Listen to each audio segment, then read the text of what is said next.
నేను ఒక్క మాట మీరు సహృదయంతో అర్థం చేసుకోగలిగితే, విన్నవిస్తే నన్ను మీరు విశాల హృదయంతో మన్నించగలరనుకుంటున్నాను.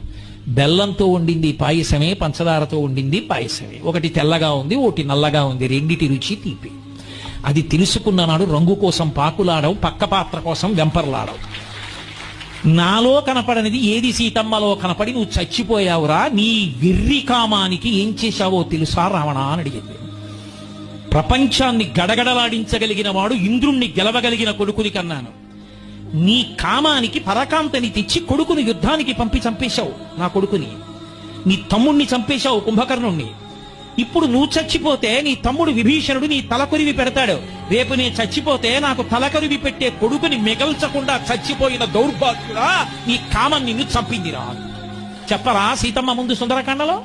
ఒళ్ళు దగ్గర పెట్టుకోకపోతే అన్ని వేళలా వయసు ఉంటుందా? అన్ని వేళలా శరీరంలో ఓపిక ఉంటుందా? ఎంత తేలికగా ఓపిక ఉంటుందో అంత తేలికగా ఓపిక వెళ్ళిపోతుంది.